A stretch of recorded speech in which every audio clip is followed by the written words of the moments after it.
Well, Coach, thanks for doing this. It's great to have a guy with your experience that's still in the game, and you have a very different experience going on right now. Coaching down in Charlotte. So I'm anxious and interested to hear about how it's different coaching ball in Charlotte as it is in DC, but Northern Virginia. But why don't we start by just quickly going through your background? Did you grow up in the Herndon area? Absolutely. So I grew up in Herndon, lived in Herndon for 55 years. My dad grew up in Herndon. And so I tell people all the time,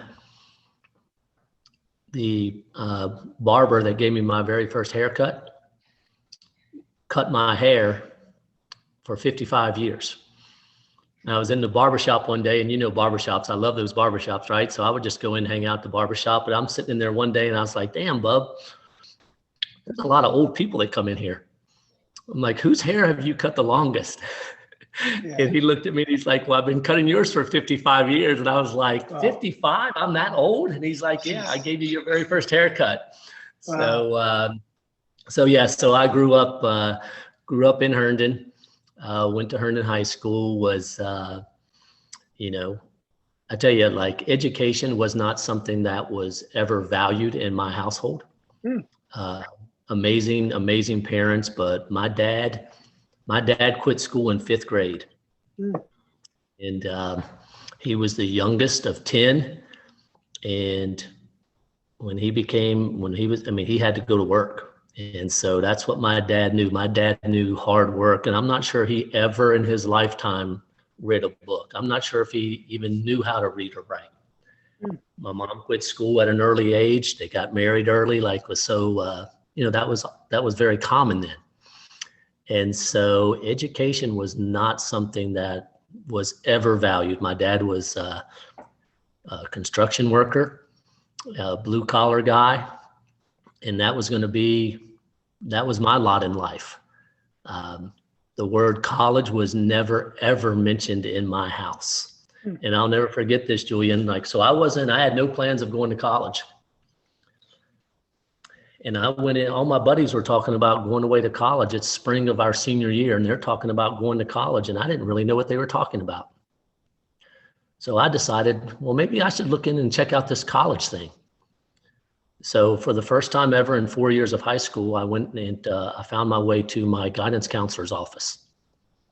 And I went in and had a seat, and I waited for him to come in. And his name happened to be Mr. Mann. And he said, son, can I help you?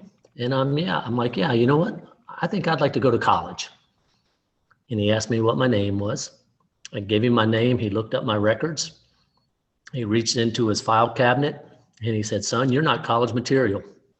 And he handed me an application to the Army and an application to trade school. And, he was absolutely correct in doing that.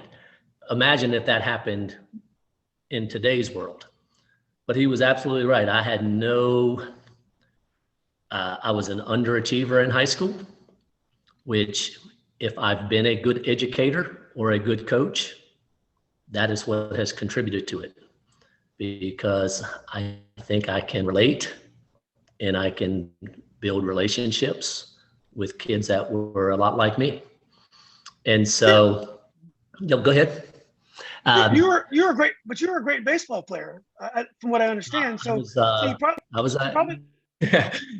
So I appreciate you saying that. I was a pretty good baseball player, and so I'm going to tell you a story that I'm not proud of, and I don't want to throw anyone under the bus. I'm not trying to blame anyone. When I was a freshman in high school, I was playing JV baseball, and we were watching the varsity scrimmage. And I'll never forget this. They were playing Broad Run High School. And at the time, Broad Run, Ashburn was in the middle of a cornfield. Broad Run was a AA school, and Broad Run had a really good baseball program, and Broad Run was kicking Herndon's butt. And my buddies, we're freshmen. We're sitting on the sideline watching the game, and we're laughing and joking. And the assistant varsity baseball coach, he was unhappy about his team's performance, And so he really didn't want to hear ninth graders carrying on and laughing and joking on the sideline. So he came over to us and he made us, I'll never forget this, he made us run 40 wind sprints because we were all pitchers and that's what pitchers did. So he made us run 40 wind sprints. So we ran the 40 wind sprints. Then he came over, they're still losing, getting beat, and he made us run 40 more because it was like an 85-degree day. And you know, baseball players, they have to run wind sprints with their jackets on. So he made us run 40 more. So then we ran 80 wind sprints and we're still sitting there watching. And we're still being kids and we're laughing, having a good time. Broad run had the bases loaded, no outs. And he came over to me and he said, you know, if you think you're so good, take the ball and go to the mound. And Julian, do you know I was like stupid enough and arrogant enough and immature enough that I took the ball and I walked out to the mound and I proceeded to strike out all 3 batters I faced. Wow. And then he was my best friend, right? As coaches can be, right? I'll never forget this. After the game, he put his arm around me. We walked out down the left field foul line. He told me I was going to be a varsity baseball player as a freshman. I was going to be in the starting rotation with one condition, and that is I had to cut my hair. And because I had like long hair, David Cassidy, Partridge Family style haircut. And I tell you, that was the happiest day of my life. I could have flown home. I couldn't wait to get home to tell my parents. Wow. And go ahead. I'm sorry, because it's a long story. But so no, go ahead, Herndon, go ahead. Sorry. Well, so what happened is, you know, and things were different then. There was a class system. I mean, this would have been 1974, and freshmen and seniors didn't really talk to each other. And like now, freshmen, you know, they come into a school and they've known seniors for so long, and you know, they almost seem like they're equals. Well, back then it wasn't like that. And so I'll never forget this. I never pitched a single inning, and my job was to chase foul balls, chase home run balls. No one would talk to me on the bus. I sat on the bus by the female manager, and I was miserable. And my teammates, my classmates were on JV and having a great time, and they loved baseball. And so I began to dislike baseball. I couldn't wait for high school baseball to get over. The practices were boring. Practices were long. And again, that helped formulate my philosophy as a coach. But I went to the coach and I asked him if I could move down to JV. And so I could get some playing time and I could be with my friends. And he proceeded to call me every name in the book. And there was a lot of P words thrown in there. And I was told that I was a quitter. And from that day on, I never picked up a baseball for Herndon High School again.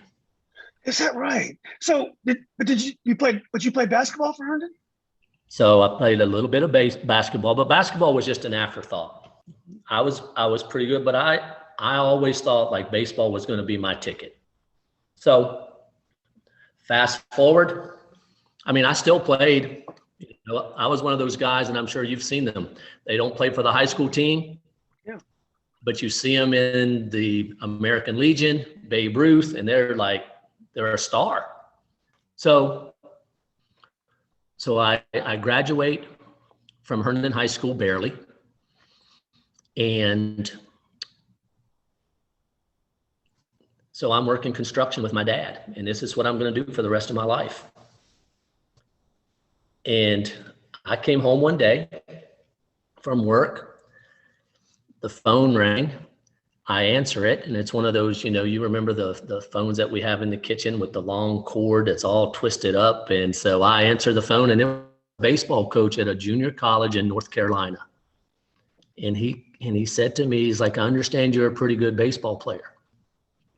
And he's like, I had one of my former players lives in Herndon, and he said, you're pretty talented and you're not going to school. And he said, we had a pitcher that we offered a scholarship to that decided not to show up, chose another school. So we have a scholarship that's yours, sight unseen. The only problem is class started last week. You have to be here tomorrow. So he caught me off guard because I didn't think I was college material. Remember, I didn't feel like I was very smart, didn't think I could do it. So he didn't give me time to say no. He didn't give me time to doubt myself and talk myself out of it. So I told him I would be there tomorrow. I wrote the directions down on a paper towel. That night, I told my mom and dad I was going to college, and my dad and I got into a physical altercation because my dad didn't understand college. What my dad understood was hard work. And what my dad heard me say is not that I was going to college to better myself. He heard me saying, this construction is too hard for me. So he thought I was quitting. He couldn't understand it. I'm like, but Dad, I have a chance to go to school. And he just could not wrap his hands and his head around it. He didn't understand school. So the next morning, I threw my stuff in the back of a Datsun.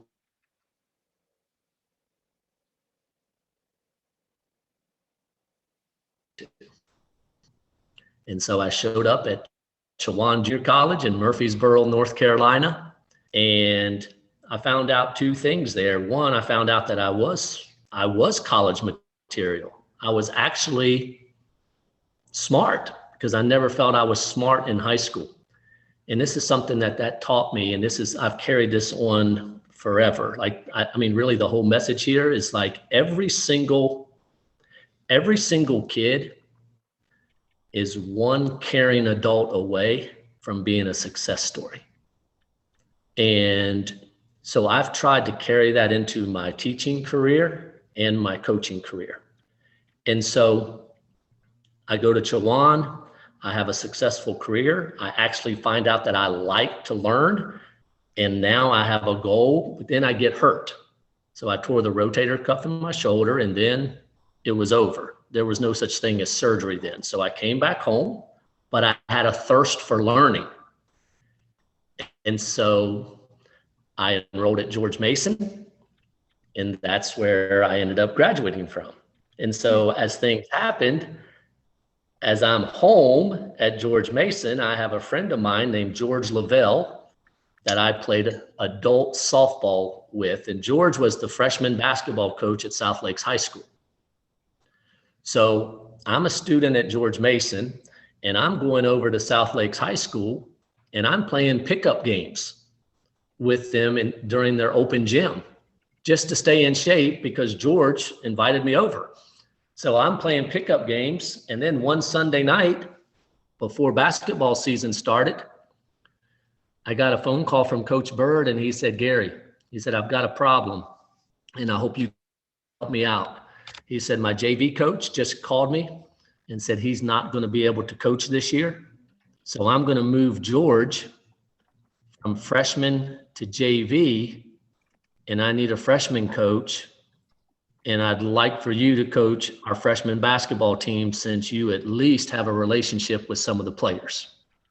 And I'm like, Coach, I have no clue how to coach basketball. And he's like, I understand you don't know how to coach basketball. He's like, but at South Lakes, we have 3 courts. The varsity's in the middle. The JV's on one side of the curtain. The freshman's on the other side of the curtain. And all you have to do is like poke your head around, kind of look at what we're doing, and run back over and do the same thing with the freshmen. And that's how my basketball career started. That's about like 1985, 86 or so? So that would have been, yes, 1984, 85. So I was at South Lakes for 4 years, 2 years as the freshman coach, 2 years as the varsity assistant. And then I got the head job at Herndon in 1989. So just quickly going back to Herndon, what I didn't realize is Herndon was a single A school, kind of like George Mason was for many, many years. And I guess at some point in the 60s, it joined the Northern region. Did it seem like a smaller school to you when you first got there, or were those days over? It was already. So those days, yeah. No, not at all. So those days were over. So Herndon at the time, so check this out if you can remember this. Herndon was one of the largest schools because there was no Chantilly High School and there was no South Lakes High School. So everyone in Western Fairfax in that area went to Herndon High School. My freshman year of high school is when Chantilly opened. And so then Herndon was split. And then South Lakes opened during the time that I was Herndon. So then it was at Herndon and then it was split again. And So no, I was going to say. And it was a, if you were like, so the things that happened, like, so at Herndon, and when I was at Herndon, it was a white black school. And I don't know if you remember that there was about 1972, there was a riot in the town of Herndon. And it's unbelievable because here I was 12 years old, and just this past summer, I'm witnessing the same riots happen for the same exact reason, almost 50 years later, right? So in 1972, maybe 73, I could be wrong, 71, a police officer in a car chased a suspect to the 7-Eleven in Herndon. I believe that the chase may have started in Arlington, chased him into Herndon. There was an altercation there at the 7-Eleven, and a white police officer shot a black man. And that night and the next day, there was a riot in the town of Herndon with, cars being turned over and buildings being burned and a lot of looting going on. And it was like the National Guard was brought in, and it was amazing. And then and again, I'm not sure about the exact timeline, but during my freshman year of high school, there was an incident in school, and there was a huge fight between races. And then between the two races, and then we were out of school for probably about a week. And but Herndon was a large school, probably, wow. Maybe 3,000 kids at the time. So a lot of history there. I think I mentioned to you, me growing up, I spent from the time I was probably 9 years old throughout high school. Every single night I was at Herndon Intermediate School.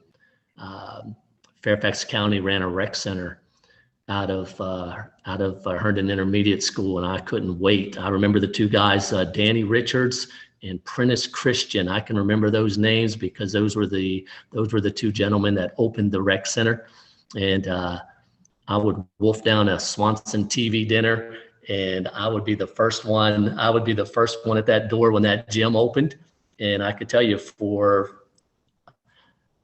the longest time, I was the only white person to ever go into Herndon Intermediate School. And it took me, this is one of the things that drives me crazy now about kids is, if they don't get something right away, they just tend to look for another situation. But it took me probably 2 years to ever get picked in a game, and it picked up to play in a 5-on-5 game at Herndon Intermediate.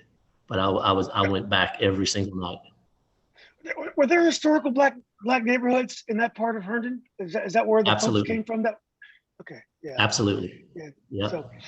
So anyway, we'll go back to South Lakes. So you're coaching for Coach Bird, and the Herndon job becomes available. And obviously, you're from Herndon. You're very loyal to the neighborhood. That's definitely your hood. Did you think you had a chance to get the job? I understand that you told me that Mike Yowie, who played at George Mason, ended up coaching just some great success at Stewart. He also applied for the job as well. Right. So I knew I wasn't prepared for the job, but it's my school. So I felt like the only reason they would give me an opportunity to even interview was not because of my credentials, but because of the success at South Lakes High School. So that's what got me in the door. The reason I got the job is not because, and I'm not saying this being humble. This is the honest truth. I was not the most qualified person. I was an elementary PE teacher. I did not want to teach high school. I loved teaching elementary PE. And at the time, Herndon High School did not have a teaching position available. And so the more qualified, better coaches dropped out, did not apply because they knew there was no teaching position and they did not want the job unless they could be in the building. So by default, I get the job. Well, I shouldn't say, so it came down to Mike and I. And the ironic thing, and the only reason I know this is Mike and I were teaching at the same elementary school. So teaching second or third grade, I think, and I'm the PE teacher. And we were teaching at Stenwood Elementary in Vienna, like right beside Dunmore and Metro Stop. I was saying that, Herndon didn't have a teaching position available. So many, and there were a number of great assistant coaches in the Northern region at the time, as there always are, and many head coaches that would have loved to be the head coach at Herndon, but they didn't want to go to Herndon without a teaching position. And I didn't want a teaching position. So, right, so much of life is, timing and luck and being at the right place at the right time. So I'm teaching elementary school. So the two finalists for the Herndon job were myself and Mike Yo. And Mike, the ironic thing is Mike and I were teaching at the same elementary school. We were both at Stenwood Elementary School in Vienna, right next to Dunmore and Metro Stop.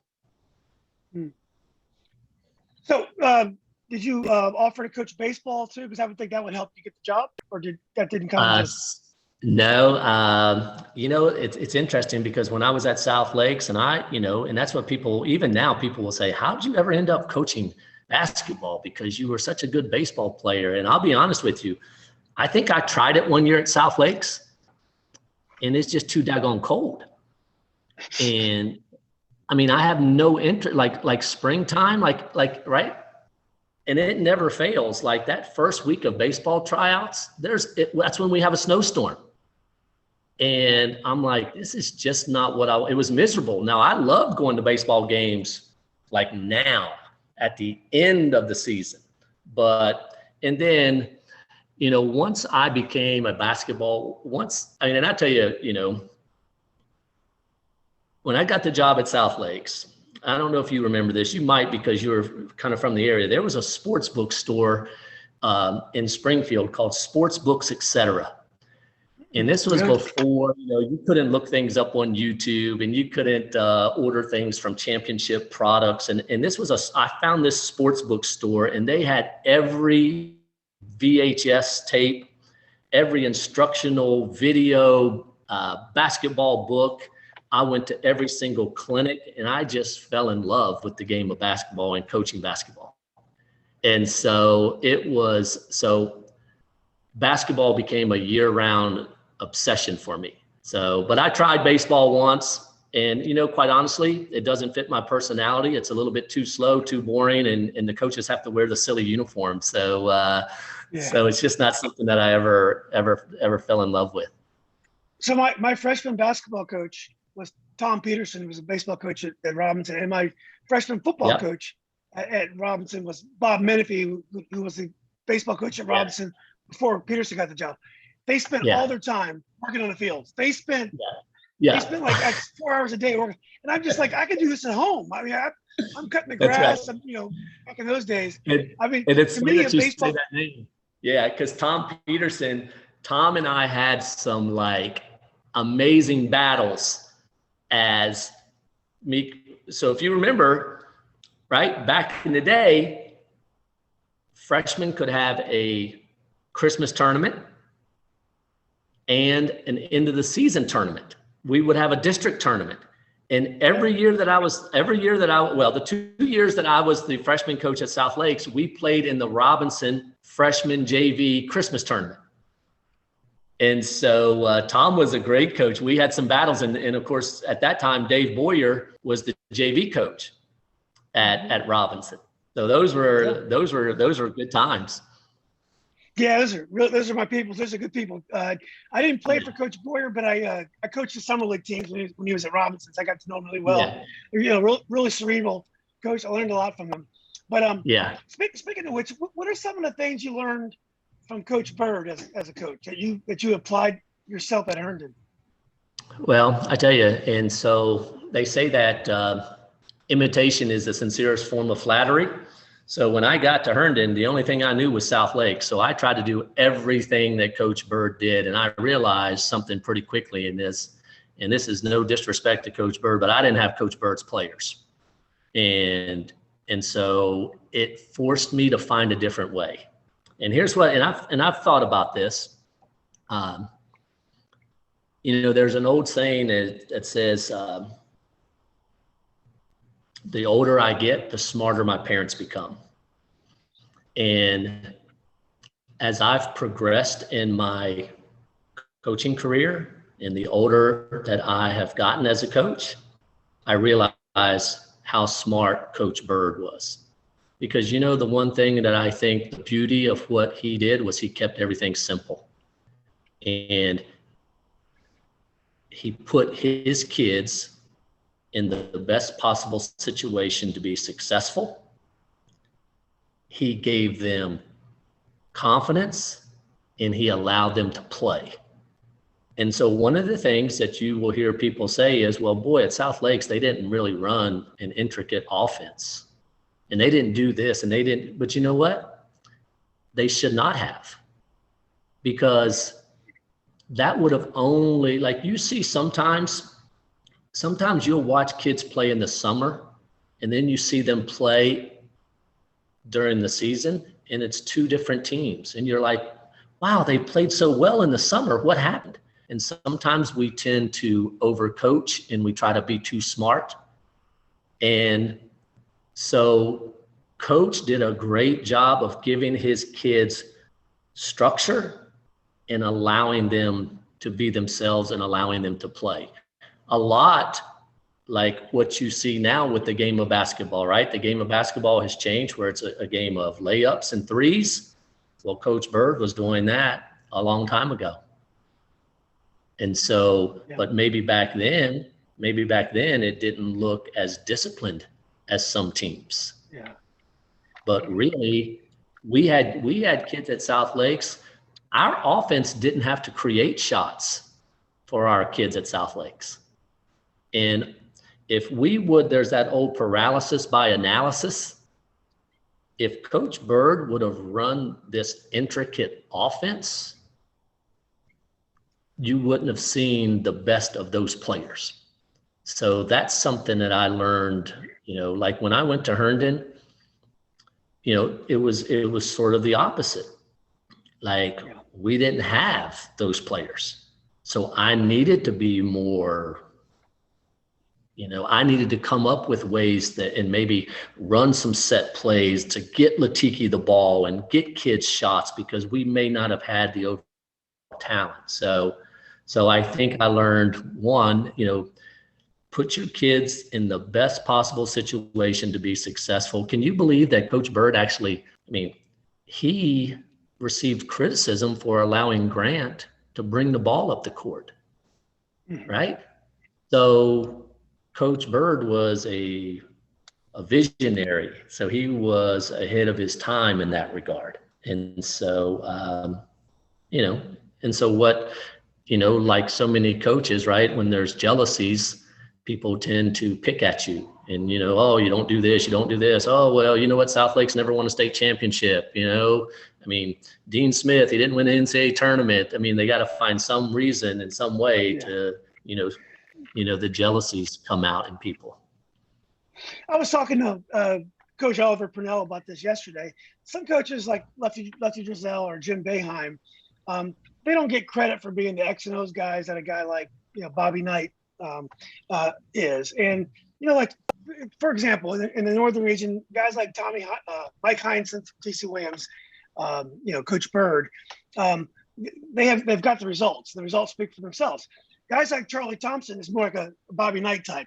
You can tell by the structure that his team is in and the discipline that they have that they're very well coached. Sometimes the other guys won't get the credit for the result, because, and part of being a great coach is just playing through your talent and just, Right. getting the most out of your talent. It doesn't necessarily mean you have to, coach in a certain structured way. And I Right. always saw Bird like that. It was funny. I used to coach Bird summer. I had a lot of Coach Bird's teams in AAU, and I had some of the kids. Yeah. And he really teach on defense, personal responsibility. Like the kids Yeah. really wanted to contain their own man. So I would try for like weeks to get them to play help defense. Guys, we're going to play help. We're going to, when your man's 2 passes away, I want you in the middle lane. I don't want you chasing your man. South Lakes kids didn't want to hear that. They wanted to make sure their own man didn't score. I mean, their personal responsibility was stopping their own man. Right. So after a while, I'm like, all right, guys. And that's just it. And they were talented enough, right? And that's what I'm saying. So all of a sudden, if you put in all these different defenses and you start talking about all these, now all of a sudden they're thinking and their feet become slow, and they're not playing the game in a natural way. And they were just, I mean, I think you said it the other day, like, Grant's senior year, maybe the most talent. And of course, I didn't see all the teams. I know there were teams that won state championships, and people will say, well, how can you say one team was the most talented? But maybe the most talented team that's ever come through Northern Virginia. Yeah. And so, but and that's the beauty of basketball, right? And this is what I love about high school coaching is, like, I love to play against and compete against coaches that do the same thing every year, because, and that work to me, that's great if I'm at the college level where I can go out and recruit people to fit my style of play. But at the high school, we don't have that luxury, right? So, and I tell you, this is like, and I say this, and I know he's not watching because he doesn't do technology. That's why a guy like Brian Metris, to me, best coach that's ever come through Northern Virginia. Because you look at Brian, he's won every single way. He's had pressing teams. He's held the ball. He has. It's like I talked to, because like I guess now he's doing the Paul Westhead, system. And I said to him, like Brian is, to me, he and I are same age, but he's a mentor to me. Like, I mean, I call Brian a lot to pick his brain. And I said to him one time, I was like, so Brian, do you have really great shooters? Is that why you're running this system? And he's like, hell no. He's like, we can't shoot at all. He's like, but I figure if we take 63s, we might get lucky and make 20. And that's our only way of scoring 60 points.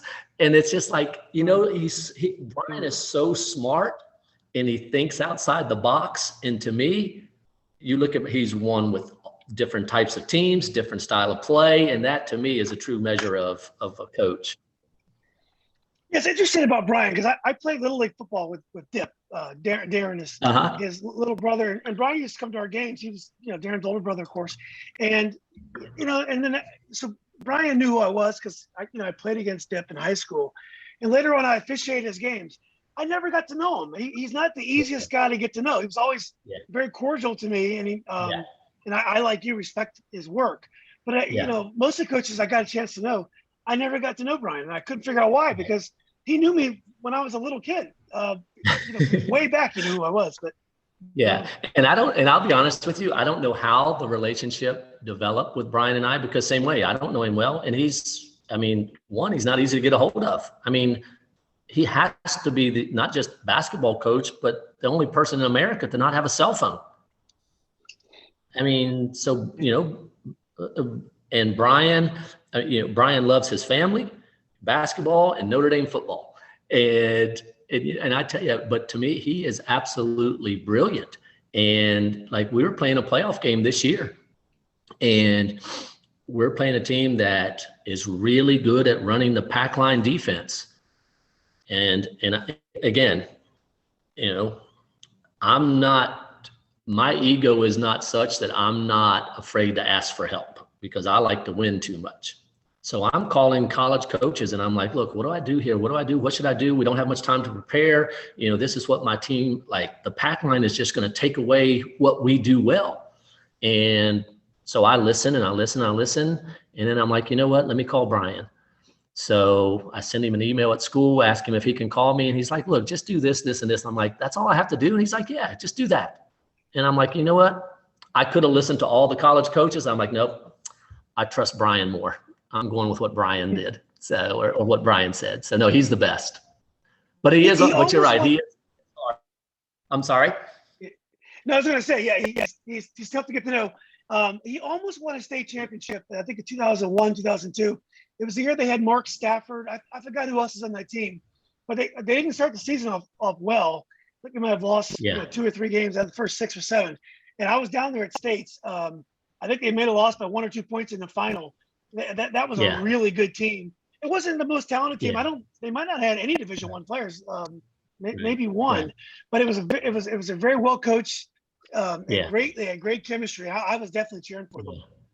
Yeah, no, I'm telling you, he is, and here's what I will say. Like, I feel like I am absolutely blessed in my coaching career because I started out as an assistant coach, and I was able to watch what I consider are like the true legends in Northern Virginia, Don McCool, Charlie Thompson, Red Jenkins, and I'm sure, I'm missing others, and I apologize for that. But I mean, and then I think I coached during like the glory years of Northern Virginia basketball. And I was and I don't even know because when you're involved in it, you don't really take time to sort of smell the roses, as people say. And I didn't realize how fortunate I was until I got away from it. And, but I remember when I got the job. Oh, here's one, Jim Warren. I remember when I got the job at Herndon, I was like, wow, I don't know what to do. And so I called Coach McCool and I called Coach Thompson and I called Coach Warren and I called Coach Jenkins. And they were nice enough to allow me to come over and pick their brain. And, and I'm not even sure if that happens so much anymore. Like, they were so willing to give back and help, and help a young coach. And so I'm forever. And then I couldn't believe, like, I'm coaching against them in like pressure situations and big game situations. And I was in all of them. And I'll never forget this too. This made a huge impact on me as a coach. 2 times at South Lakes, we got upset. Once by West Springfield with Jim Warren, and they were really good. I mean, I'm not sure how much of an upset it really was. I guess it was an upset because we were the home team in the region tournament. And then we got beat by Charlie Thompson. That might have been the year they won the state championship. I'm not quite sure, but I'll never forget. I guess in their excitement and celebration, they left up everything in their locker room, in the classroom, like their scouting report. And I was absolutely amazed. I'll never forget that. Like, I took those they had things on posters. They had us, everything we did, every tendency for our players. And I'll never forget, Julian, like, I rolled that stuff up and put a rubber band around it and took it home. And I used that. I was like, wow, like, this is what people do before a game. Like, they were so detailed. It was unbelievable. So. Well, you were talking about the great coaches and how lucky you were to coach at that time.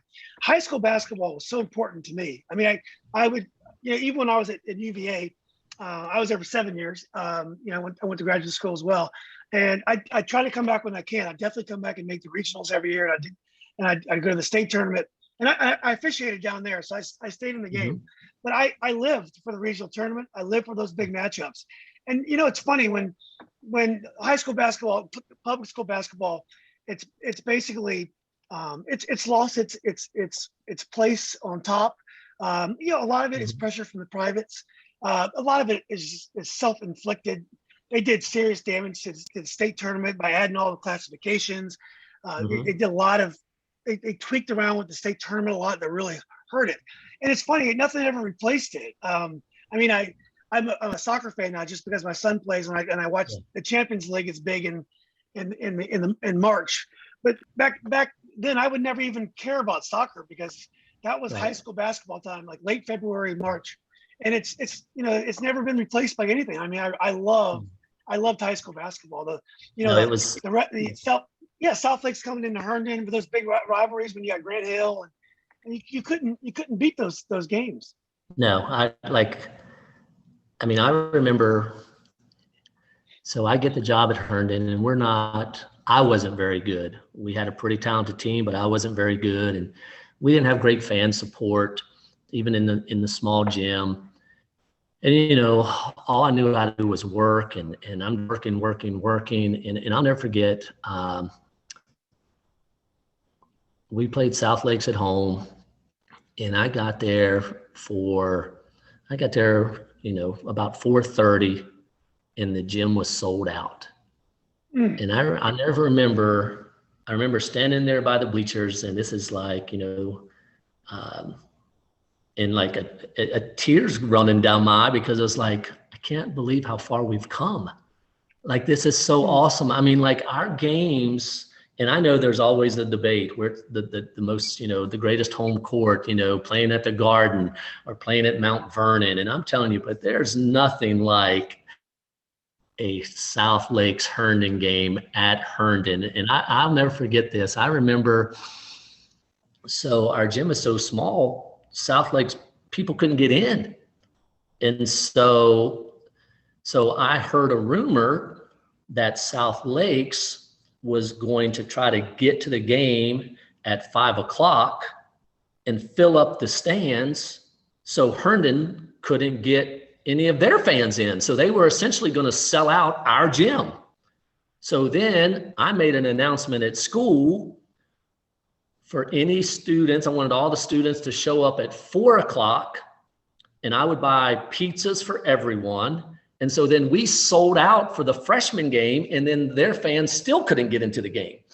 And I mean, they would put those big traffic signs out on like Drainsville saying game is sold out, parking lot, do not turn into the school. I mean, it became, so then we had to start giving them so many tickets, right?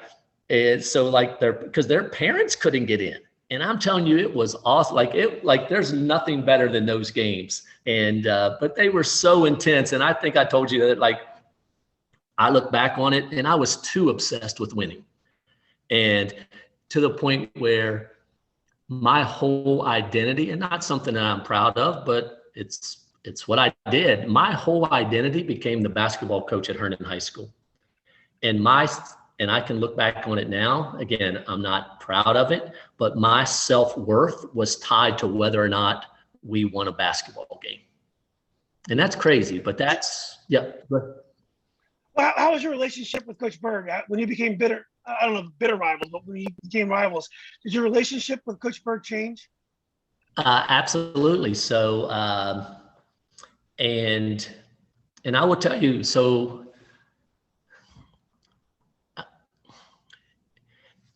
and that was because of me, not because of Coach Bird. When I got the job at Herndon High School, I'll never forget this. And it was one of my best friends ever, Jeremiah Johnson, and Jeremiah's dad, who I loved to death. Played at Niagara, right? Jeremiah played at Niagara? Absolutely. Yes. And I'll never forget. So when I got the job at Herndon, Jeremiah was in 7th grade. And Jeremiah's dad, who was never, he was not shy, never at a loss for words, he told me that Jeremiah would never come to Herndon High School because the best basketball was played on the other side of the toll road. And he was right. He was absolutely right. But I was so driven to beat South Lakes but it was out of admiration and respect but I carried it way too far. And I mean, like I had great respect for John Thompson, and it was like us against the world. And everything and anyone that said or did anything, said anything negative about Herndon, I was ready to fight, because that officials, I told you, like I would call officials after a game on a Saturday. I was like, man, I cannot believe I said that and I acted like that. What is wrong with me? And I would call Cecil and I was like, Cecil, like, I don't even know the guy's name, but there's a guy that did our, and like, I need to call him and apologize. But I'm telling you, I took everything personal. So absolutely. It was, but I wanted to beat him. And it became, and it was more important for me, because Herndon, like, that's what people didn't understand.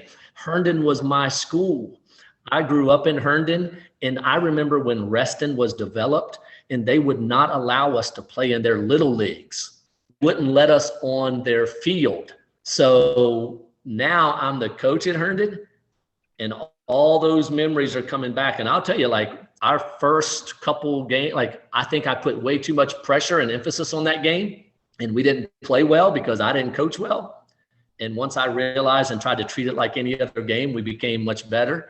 But so absolutely, it was hard for us. I mean, Coach Bird was best man at my wedding. And, is that right? And it was hard.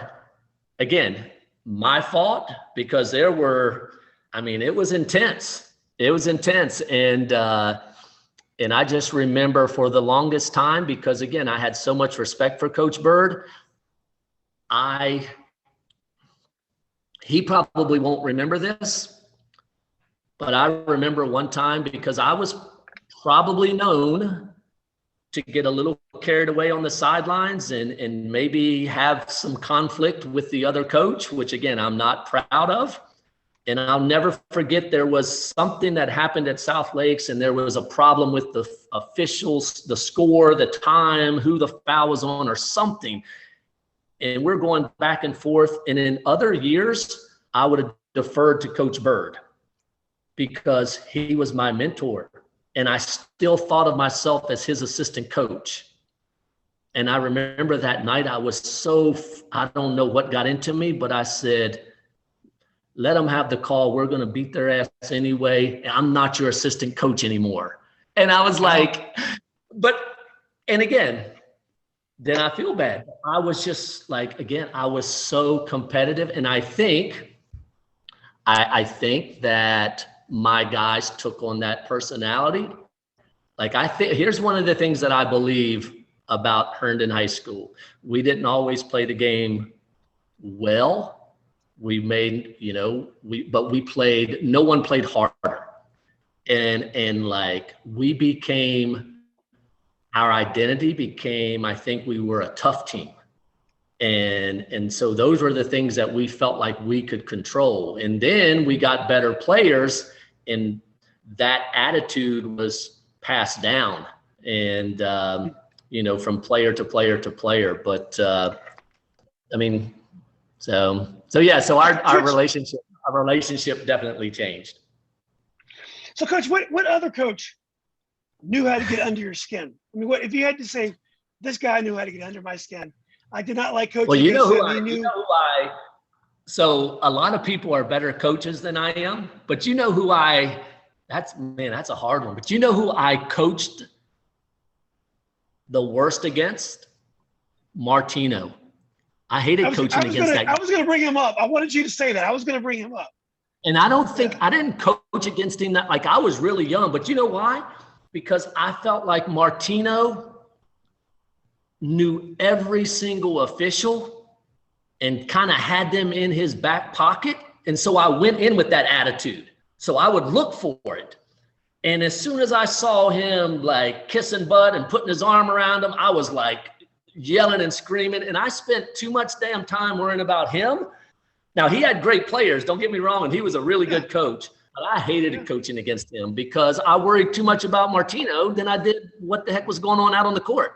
So that was just my own security. I was terrible about that. But I mean, gosh, we just had, I mean, so many battles. I mean, there were just so many good coaches. But that was what was so great about it. Like you could, and I never understood this, Julian, and this is what I wish. I mean, this is a regret of mine, is I wish I would have been more, I wish I would have taken the time to cultivate more relationships and not just, but what I did is I just made like Herndon High School and the basketball program a bubble. And I couldn't understand, like I heard that like coaches and officials would like go to Thursdays. I think there was a restaurant in Fairfax named Thursdays and like coaches would go there after games and officials. And I'm like, why would I ever want to go out with another coach? Like, I don't like that guy. Like everything was personal to me. And it's like, I don't want to talk to officials. And it's funny about officials. There are some coaches like yourself, Coach Thompson. There's some guys who yell at the officials, and they yell at, and every once in a while you might get a technical foul.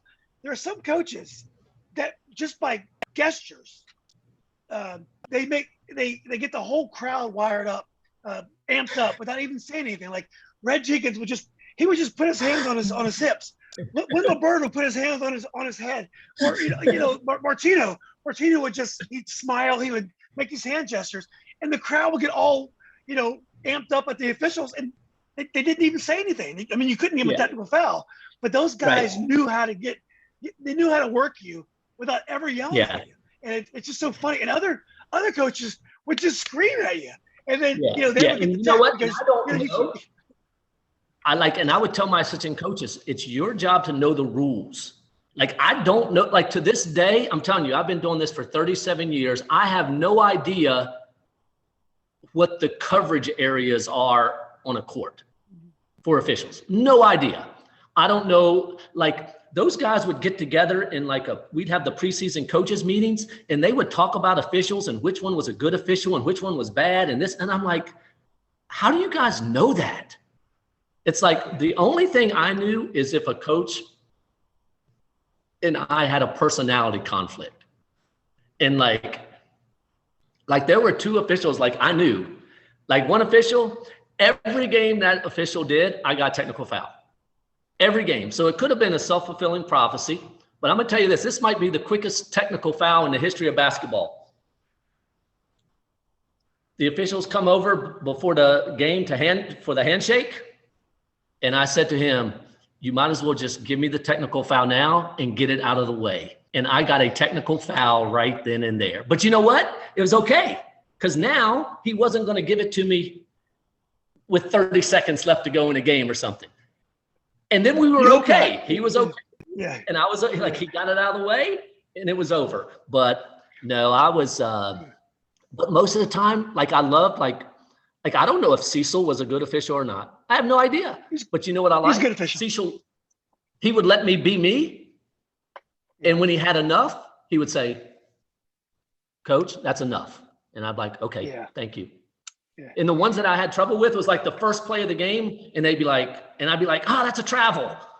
And like, Coach, that's your first warning. And I'm like, oh geez, it's going to be, because I'm passionate. And I tried one year to sit down, and I was just going to watch because I see the game better when I just sit and watch, and I'm a better coach. And so through 2 games, I was sitting there like Coach Krzyzewski, and I'm just watching the game and I'm doing a great job. And my kids came to me after and it's like, Coach, we don't like you like that. We like it better when you're up and down the sideline and jumping and screaming and yelling. And I was like, okay. So I went back to it. I do feel like the kids can feed off that energy. When I was in Charlottesville, there was a legendary ref named Richard Lakes, and he's one of these guys.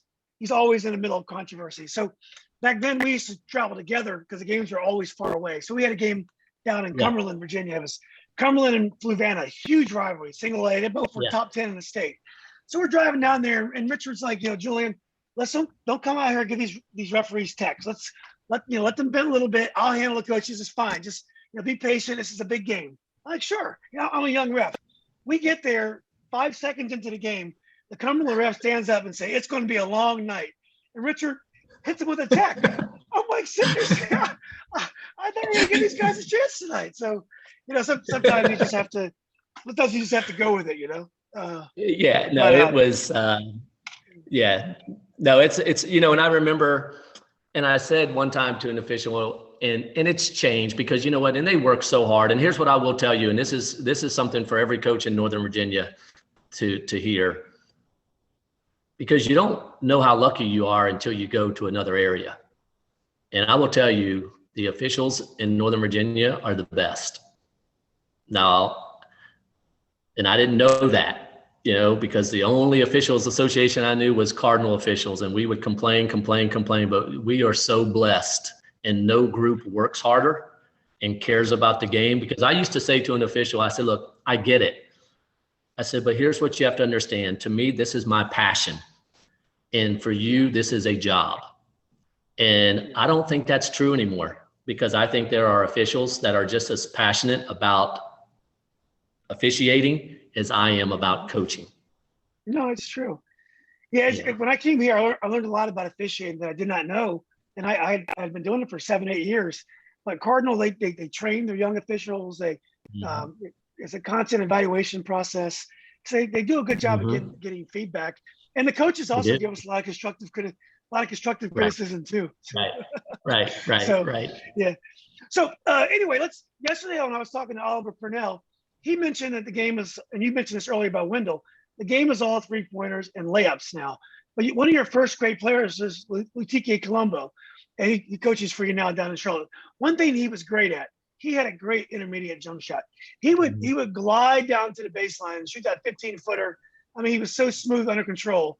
That game is gone nowadays. What was it like to coach Lutike? Yeah, no. So, and I tell you, one of the people ask me all the time, so they're like, so how do you like Charlotte? And I said, you know what? I love Charlotte, but the single greatest thing about coaching here in Charlotte is my relationship with Lutike, and being able to be with Lutike, learn from Lutike, give back, mentor Lutike, and that's something that's been really, really special. And so I tell every team that I've ever coached, so Lutike, as you know, very talented.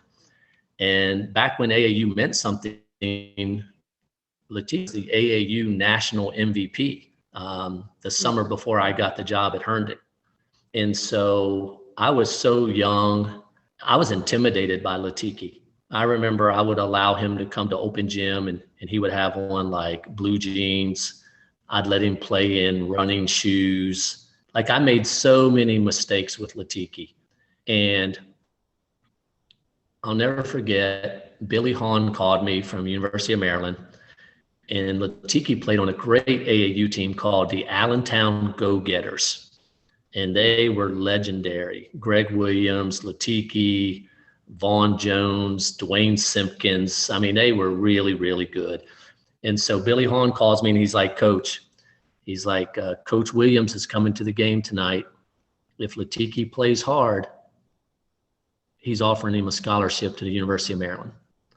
Well, that was before, cell phones and things. And I was trying to find Lutike to let him know what the situation was and to make sure that he played hard. And so I couldn't find him. And we go to the gym at Potomac High School in Potomac, Maryland. And I'm sitting beside Coach Williams. And one of the first plays of the game, there was a loose ball. And Lutike runs over to the loose ball, and a kid on the other team dove on the floor and tipped the loose ball to his teammate. And the guy went down and made a layup. And Coach Williams got up and walked out of the gym. And so I'll never forget that, because I cost Lutike that scholarship. And that's something else that has driven me. And I coach my kids hard, but I explain why. And I felt like that I had allowed Lutike to get away with so much and play at a certain comfort level that it wasn't natural to him anymore, right? Like, I should never have to call one of my kids to tell them to play hard. And so I said at that point, never again will one of my kids or one of my teams not play hard? And so I tell every team that I've coached since then that story, just so they know the reason that I'm playing or the reason I'm coaching you hard is because of this. Now, Latiki went on to have a very successful career, but again, that's a regret that I have, is like, what if I would have done a better job of coaching Latiki? You know, maybe Latiki would have went on to the University of Maryland and then an NBA career. So I'll always have that regret. But no, you're absolutely right. He was Latiki was a great, he was a great player. And I've been blessed, right? I've been really, really lucky to coach some of the greatest players to ever come Northern Virginia basketball, maybe the two best, right? I was fortunate enough to be at South Lakes when Grant was there. And then I had the opportunity to coach Scottie, so maybe, certainly two of the best to ever play. Well, before we get to Scottie, who was one of the best players to ever play in the state of Virginia, maybe, definitely he's a parade All-American. His resume speaks for itself. You had a really good team in '94 with Jeremiah Johnson and one of my favorite players, Randy Dotson, who I love to watch play. He was a smooth player. Who else was on that team, and how did you guys do? That was, if I remember correctly, I believe that's the team that lost to Hayfield. That's right. In the semifinals. That would have been Randy's senior year. And so we match up with Hayfield. The other semifinal was South Lakes and Langley, and Hayfield had a great team, but we had so like my players, we get together all the time, and they always try to get me to say what and which is the best team ever at Herndon, but I won't commit to saying, I won't answer them. So, but that team was extremely talented. We had, Randy Dotson, who went on to play at East Tennessee State. Brandon Richardson went to St. Francis of Pennsylvania. Those were our two senior captains. And then Randy's running mate in the backcourt was Jeremiah, who went on to play at Niagara. We had Mike Thomas, who was an outstanding player and went and played at Elon. And then we had a freshman that wasn't very good at the time, but became a Division I player, John Pugh. And Chris Whelan, who took over for me. Chris was on that team. So that team was loaded. We had a really good team. Danny Steeper, who went to UVA, was a outstanding. He was a three sports star at Herndon. So really, really good team. So we played, and you're right. Randy was as good as there ever was, and he doesn't get mentioned, when people talk about the greats of Northern Virginia. But I tell you, there's not a player that's ever graced the hardwood in Northern Virginia that had a better looking jump shot than Randy Dotson.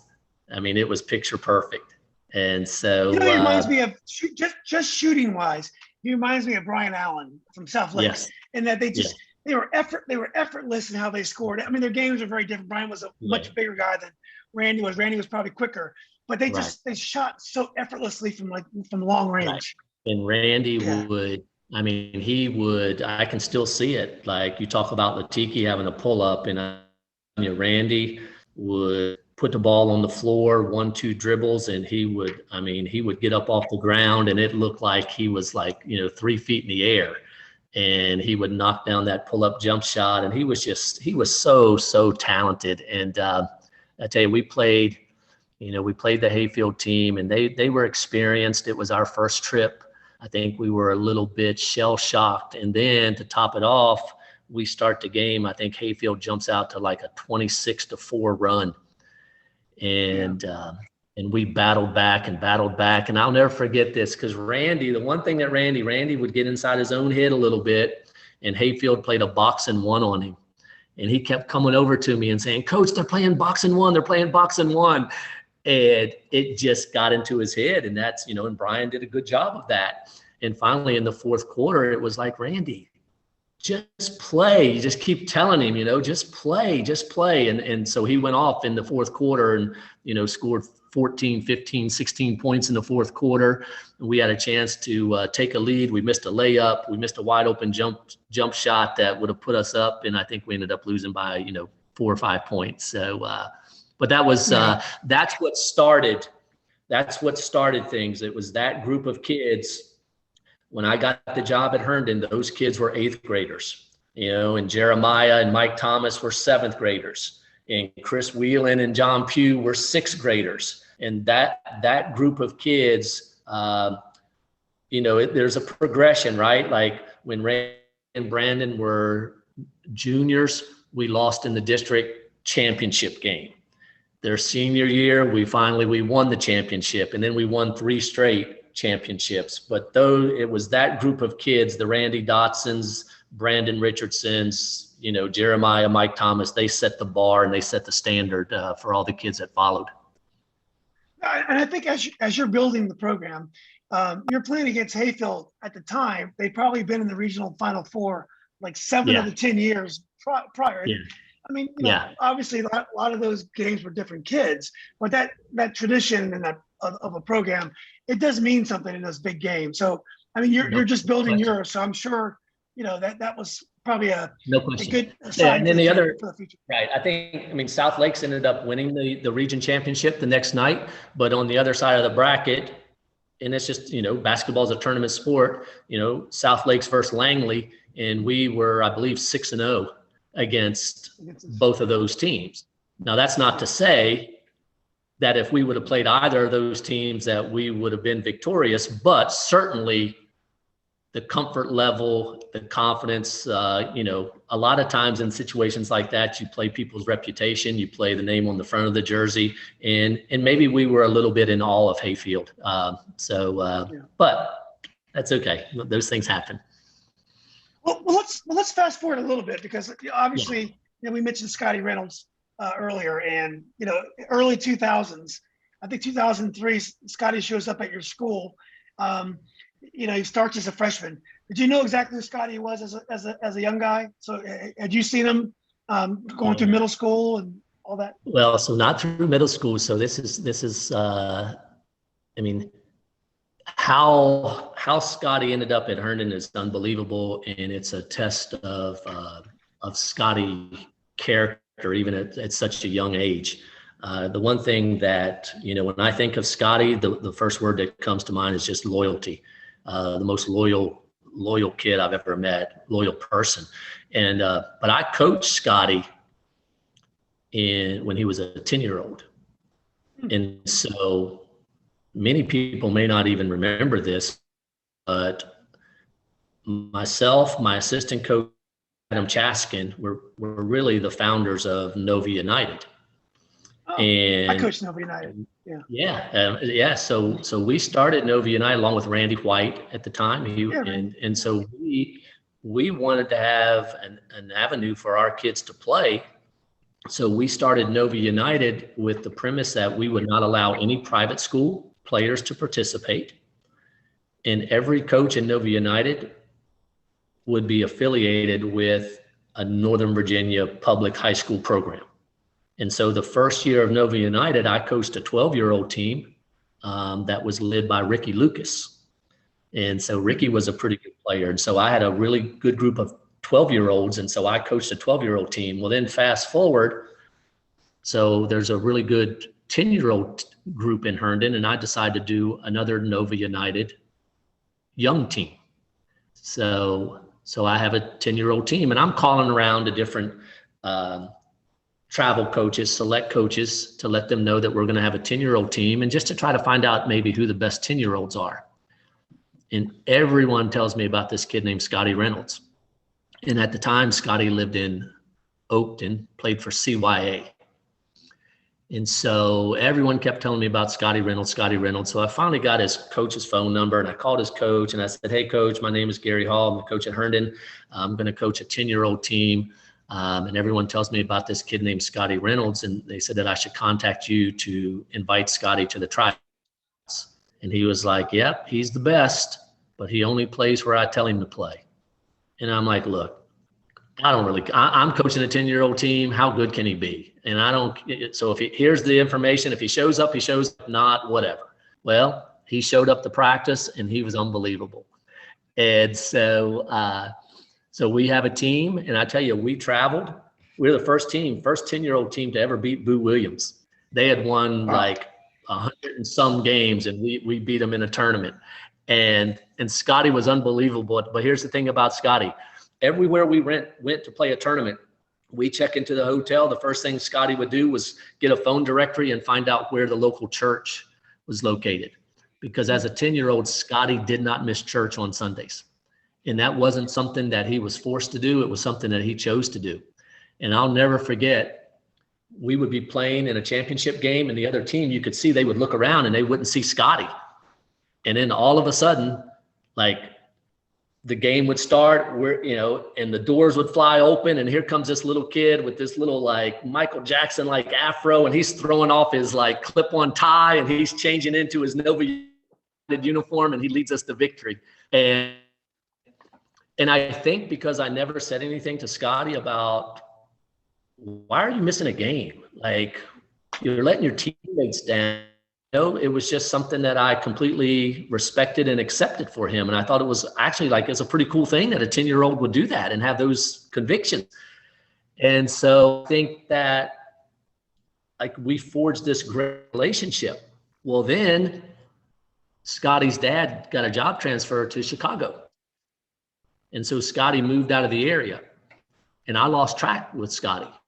And I'm not a big, like, I do technology a little better than Metris, but not much better. And so one day in school, one of my kids comes up to me and they say, "Coach, you remember that kid named Scottie Reynolds that you used to coach?" And I'm like, "Yeah, whatever happened to that kid?" He's like, "Well, Coach, he's the best 8th grader in the state of Illinois, and he's coming to Herndon next year." And I'm like, there is zero chance, because if he's the best 8th grader, he's not coming to Herndon. And if he's coming to Herndon, he's not that good. So there's no way this is happening. So I heard where he was going to go to school at St. Joe's, Hoop Dreams, Isaiah Thomas. So I called Coach Pingator at St. Joe's, and I said, "Coach, I don't know if," I said, I heard a kid named Scottie Reynolds is coming to my school. I don't know if that's true or not. I just wanted to get some information. He's like, "Coach, let me tell you something." He said he is moving back to the DC area. I called everyone in the WCAC to let them know. I know they're recruiting him hard. I don't know where he's going to go, but I'll tell you, he's the best guard that I've seen since Isaiah Thomas. Wow. So then I called Scottie's dad, and he's like, "Coach, we're coming back home, and Scottie's going to be a Hornet." And I'm like, "Wait a minute, like, how is all this happening?" Like, and he's like, "Coach," he's like, "Scottie was devastated." He's like, he grew up 6th, 7th, 8th grade with all of his AAU teammates here in Chicago. They were all going to go to St. Joe's and win a state championship. And then I got a job transfer back. And so we told Scottie, "Look, we can't leave you in Chicago, but what we'll do is we'll move anywhere you want to move to in the DC area." And he said, "Coach, Scottie said he wants to move to Herndon. He wants to play for you. And he wants to have a house across the street from the high school so he can walk to the gym every day. So that's what we're doing." And Wow. Scottie Reynolds showed up at Herndon High School. And as they would say, right, the rest is history. And Who was on that first team? So the first year you guys went all the way to the state tournament. And who was on the first team with Scottie? Who was the So that was a really good team. Yeah, that was a really good team because we had Ricky Lucas was a senior. And Ricky was an all-state player. Farrell, Division I player, and Scottie was our freshman. And I could tell you so many Scottie stories, right? But I just remember, well, there are a couple, but like, so we play Langley the first game, Scottie's freshman year. And I'm having a conversation with Scottie's parents, and they're like, "Coach, listen, we don't do basketball. We will raise money. We'll work the concession stand, but we stay out of basketball. If Scottie should play JV, you put him on JV. If he should play freshman, you put him on freshman. Like, you make the basketball decisions." So we're getting ready for our first game against Langley, and Scottie's starting as a freshman, right? So he plays that night. He's our leading scorer. Doesn't miss a shot from the field, misses one free throw, ends up with 19 points. And the next morning I'm in my office and the phone rings and it's Scottie's mom. And I'm like, oh shit, here we go. So much for that promise. And Julian, and I would bet that no coach has ever had this phone call. She's like, Coach, this is Pam. And I'm like, yes, ma'am. She's like, I just wanted to talk to you about the game last night, if you don't mind. And I could tell she was nervous about this because it's not like her. She's like, I was talking to Rick, and we think you played Scottie too much. And I picked myself up off the floor, and I'm like, excuse me? She's like, well, we don't want, Scottie's just a freshman, and we don't want the other boys and the other families to get jealous. So we don't want you to feel like you have to play Scottie as much as you did last night. And I said, Pam, I didn't play him because he's a freshman. I didn't play him because, and she said, because, we're committed to Herndon High School. We're not leaving if he doesn't play as much. And I said, Pam, I didn't play him for any of those reasons. I played him because he might be my best player.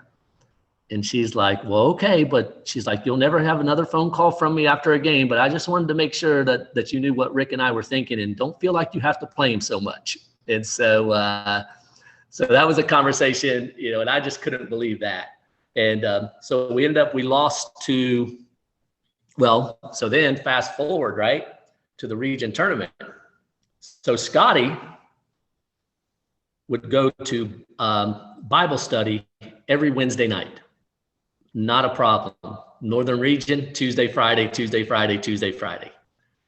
So we're in the region finals, first time in school history, against who else but South Lakes. And there's a tremendous snowstorm in Northern Virginia. The game gets canceled Saturday, gets canceled Sunday, canceled Monday, canceled Tuesday. Guess when we play? Wednesday night. Wow. Scottie comes to me. He's like, Coach. He's like, I said, I already know. He's like, Coach, I can't miss church. And I said, I understand that. And he's like, I'm going to play as long as I can. And when it's time to go, I have to go. So, so we played, I think, the first game. And in the fourth quarter, like we were getting beat by a lot. And then we started doing the old hack-a-shack, and we made a comeback in the fourth quarter. We fouled South Lakes on every single possession, and they kept missing free throws. And then in the fourth quarter, Scottie had to leave. And we ended up losing in overtime. And people couldn't understand what happened. They didn't know if I got upset at him, kicked him off the team. Everyone was talking about it. And I'll never forget, guy from Washington Post asked me about it after the game. He knew that why he had to leave, and he asked me how I felt about one of my best players having to leave a game with such magnitude to go to church. And I said, my only regret, I wish everyone on my team had that same faith. And so, I just think, I said, now, here's what I will say.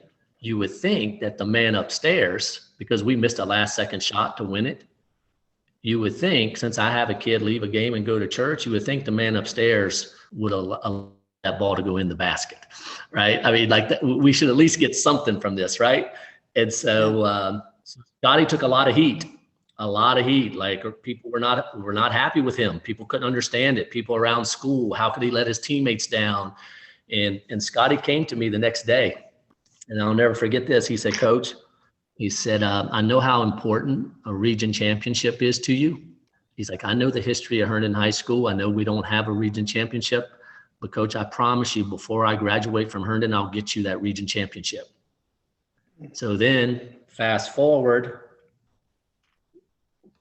Scottie gets hurt his sophomore year. Is that right? Maybe his junior year. But so we finally make it back to the Final Four his senior year. People don't know this story. So it's the day of the semifinals. That's when Marshall went on that great run. Remember when Marshall had that team and they slowed the ball down and they did a great job. So it was Marshall versus Madison, one semifinal, Herndon versus TC. And I can't remember TC's players, but they had a squad. Like they were really good, really good. And so check this out. My best big man comes late to school the day of the game. And no one knows it but me. And now I've got a moral dilemma because I want to win so badly. I didn't know what to do. And I'd like to tell you, Julian, that I was like the big man and I made this decision to not play him. But all I could think about was it's Scottie's senior year. Of all the kids in the Northern region, this kid deserves to go to a state championship game, goes to the state tournament. So I called Scottie out of class and I said, we got a problem. Your teammate was late. I don't know what to do. I said, but I'll tell you, and the reason I don't know what to do is because I don't want to let you down. You deserve, he's like, Coach, there's no dilemma. He's like, he doesn't play. And I'm like, well, who do we play? And so this was my 6'6" kid. And we had a kid on our team that was extremely talented that had transferred to Herndon his senior year by the name of Chase Miller. And Chase and Scottie were friends. And Chase was like a 5'8" point guard that had transferred over from Oakton. And Chase played his role all year coming off the bench. And I said, well, what do we do? Who do we play? He's like, play Chase. And I'm like, really? We're gonna replace 6'6" with 5'8"? He's like, Coach, trust me, put Chase in. And don't you know, Chase went on to make the all-tournament team. We beat TC that night. And then we played played Marshall the next night. And they do the introductions and the national anthem. And I go down to get a drink of water and I turn around and here comes Scottie running to me. He put his arm around me and he said, Coach, and this make my hair standing up right now. He's like, Coach, you remember that promise I made to you when I was a freshman? He's like, tonight's your night. Just sit back and enjoy this, Coach. And it was like the game was over. At that like there was Marshall had no idea what was about to take place, because Scottie was not going to allow us to lose that game. So then we win that game.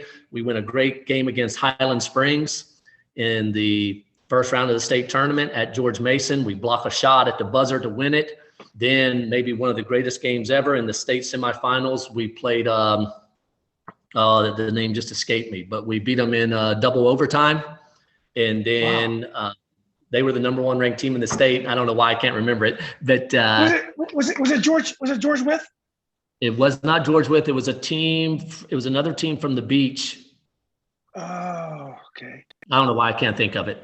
Oh, I was there, but I can't pull it either. And then we lost in the state championship game to Booker T. I bet you it was Salem. Was it Salem from the beach that you beat? It wasn't Salem. Salem? No, but they've always had good teams because that's where John Gilchrist went. I don't know why I can't. It wasn't Bayside. It wasn't any of your traditional powers, but they were the number one ranked team in the state at the time. And Booker. Hopefully I'll think of it. And then we just, you know what? All the credit to Booker T. Washington. They beat us by, we were down 3, make a pass. We get a wide open 3. We miss it. We foul. They make both free throws. We lose by 5. That was a tough night because we didn't play particularly well, but they did what they had to do to win, and they were a worthy champion. But we missed, I think, that game. I think we missed 13, 14 free throws, and we just didn't play well. So, so Scottie ends up going to Villanova. Did you? What were his choices, and did you support Villanova as a destination? Well, so I don't know if you remember. So Scottie committed to Oklahoma after his sophomore year. So Coach Sampson, who's a dear friend of mine, I mean, Coach Sampson fell in love with Scottie and recruited him hard. And Scottie, that's the one thing about Scottie in a lot of kids, but Scottie, as good as Scottie was, he needed to know that the coach had absolute trust in him. And that's when Scottie would flourish. And so Coach Sampson believed in Scottie. And so Scottie committed to Oklahoma. And then when we're in San Diego for the McDonald's All-American game, Coach Sampson made the decision to take the job at Indiana.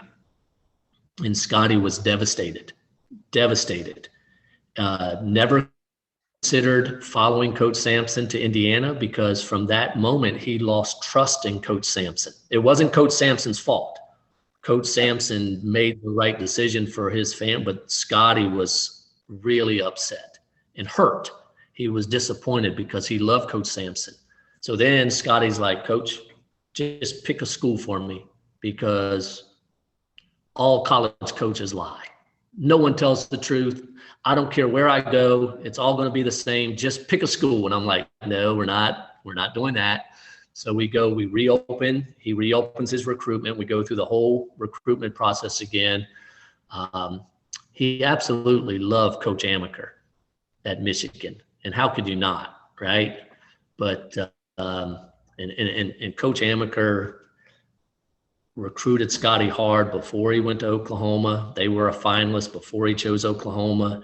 They're a finalist again. It came down to Villanova, Georgetown, Michigan, and Florida. And, ironically enough, we watched a game one time, Oklahoma versus Villanova, and Villanova destroyed Oklahoma. And we're like, whoa, did you pick the right school? And because they had, Kyle Lowry, Alan Ray. I mean, they were really good. So the crazy thing is, so Scottie goes to Villanova, and Jay Wright had never seen Scottie Reynolds play. So and Coach Wright gets a McDonald's All-American that sort of just fell in his lap. So and Scottie flourished. Absolutely. Yeah. That's so true. And I'll never forget because Coach Wright called me like one of the first couple of weeks that Scottie was there, and Coach called me and he's like, Gary, I got a problem. I'm like, what? How can you have a problem with Scottie? He's like, he wants to talk too damn much. He's like, he comes into my office all the time. And he's like, I said, well, Coach, that's what he did. He came into my office between every class. Like Scottie kind of relates better to adults than he does to his own peers sometimes.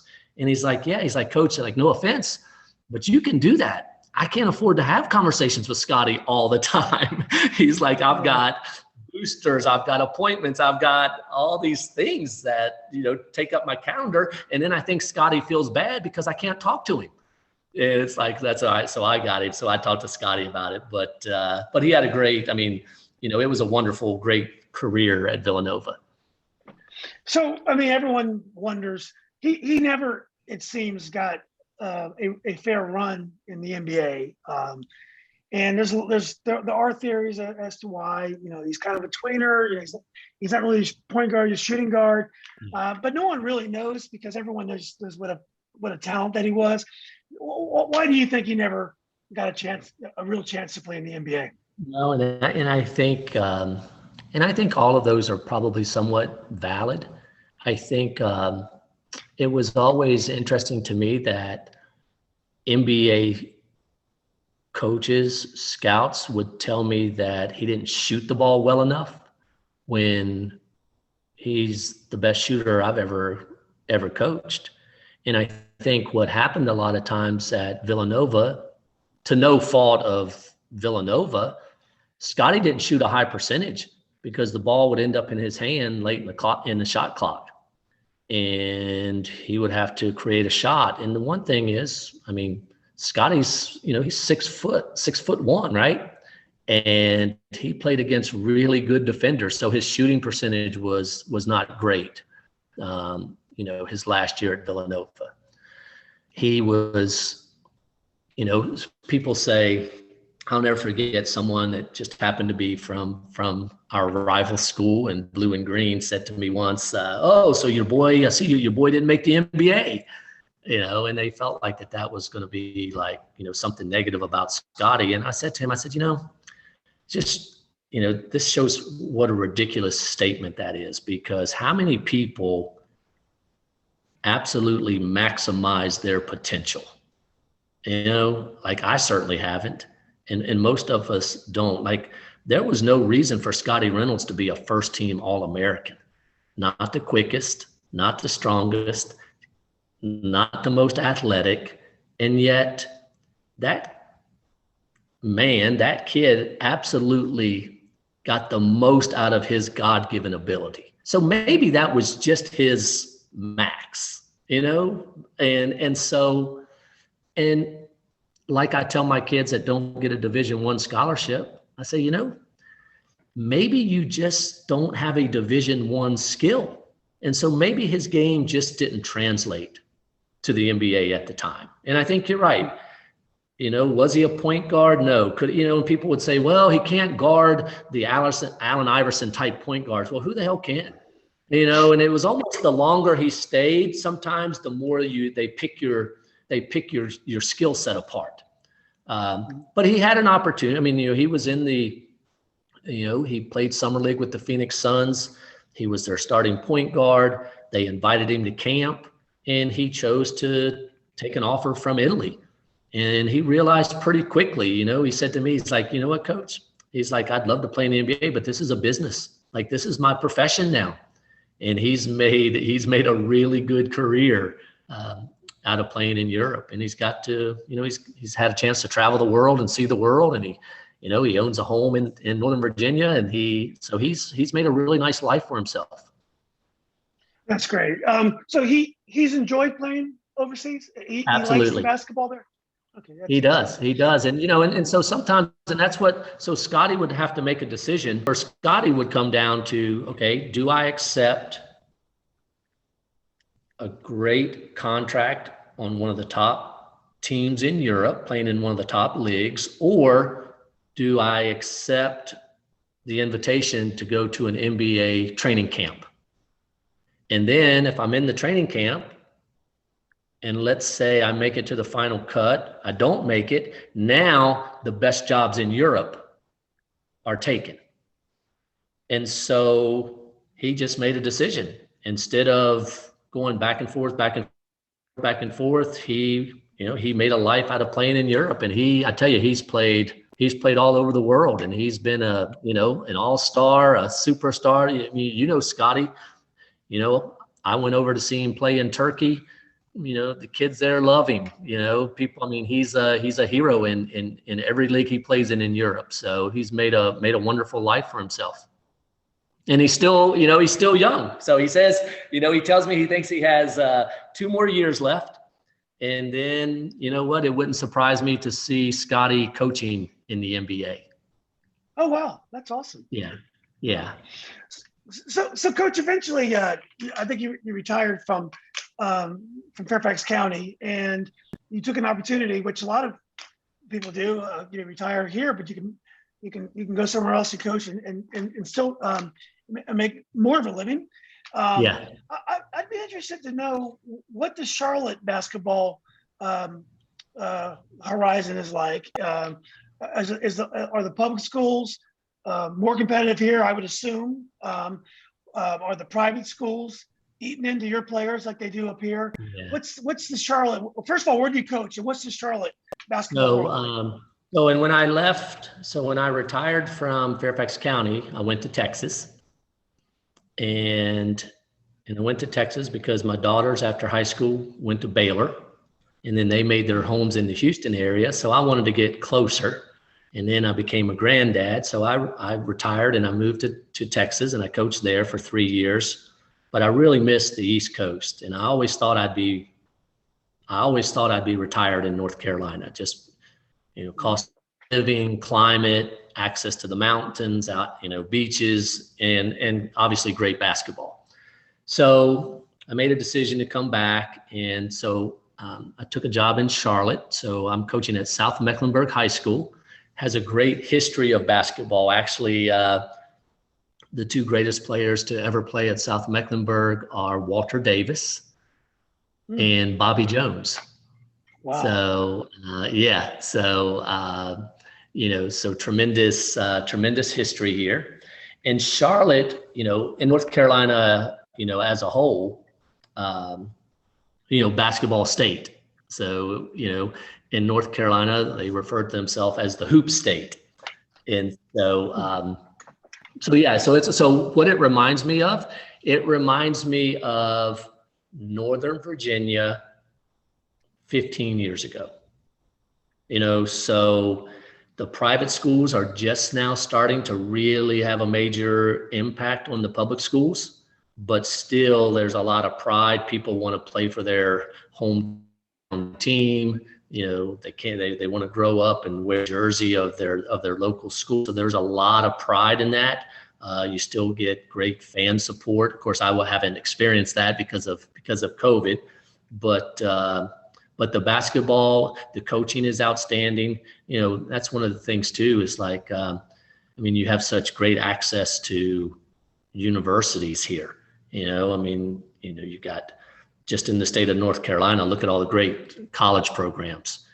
So the college coaches the high school coaches do a great job of getting out and really networking and watching practices and, just learning from the greats of the game. So the coaching is a really high level. The play is a high level. Fundamentals are, like when I went to, and it's amazing how the influence of a local superstar can have on the basketball community. When I was in Houston, the game sort of took on the style of play of the Rockets and James Harden. So there was a lot of isolation basketball. Here in Charlotte, favorite native son here, Steph Curry, the Curry family, so they have a huge influence here on the way the game is played.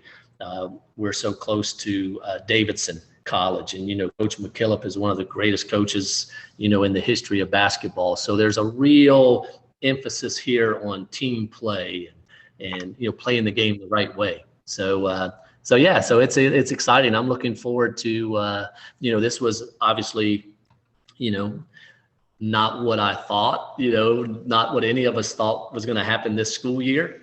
We played, I inherited a good team, or talented players.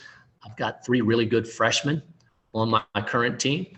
And we made a little run in the tournament.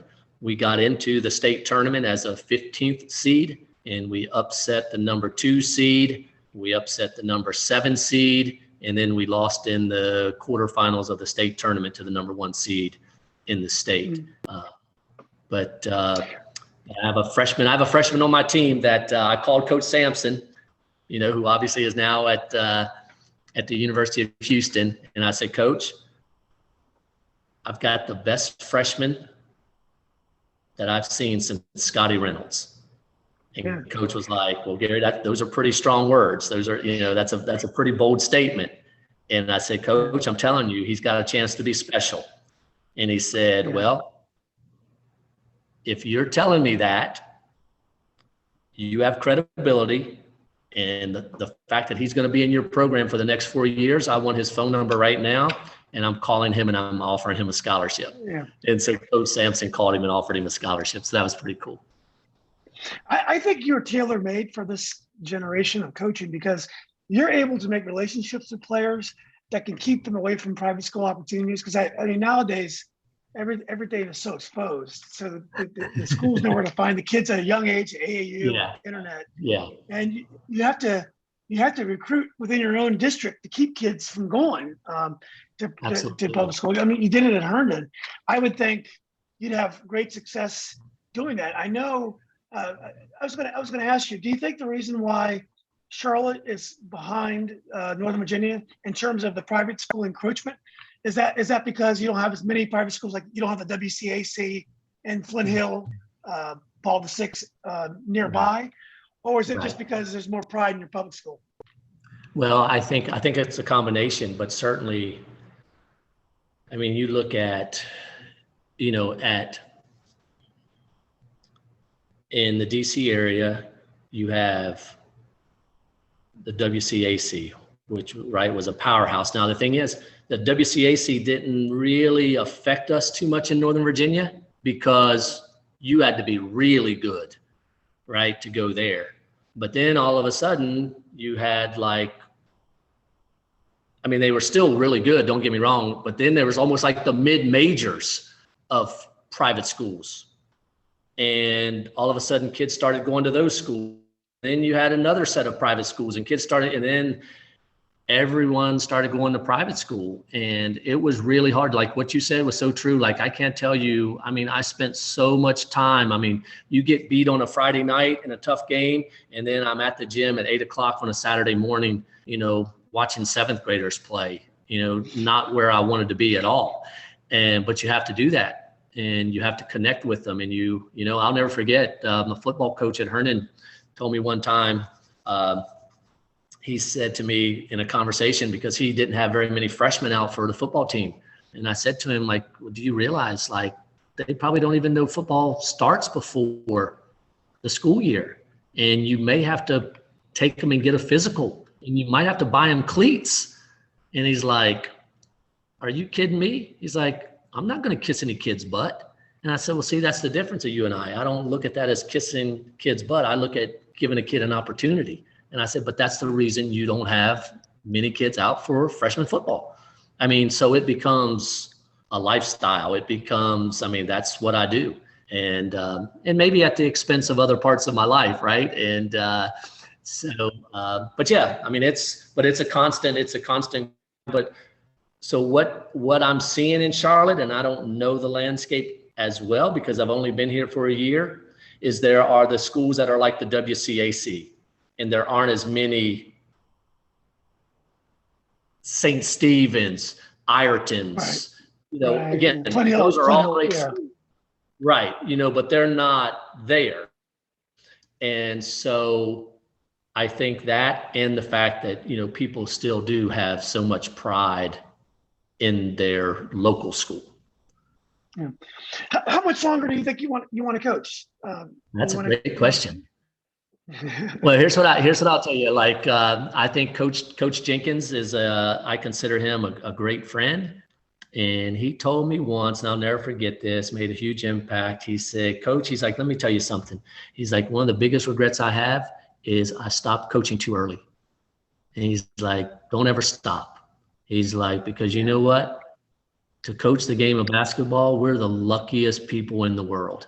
And he's like, so coach as long as you can. So as long as, and whenever I talk to Red, all I do is say, yes, sir, yes, sir, yes, sir. And I take his advice. So, I enjoy it. I still think I can impact young people.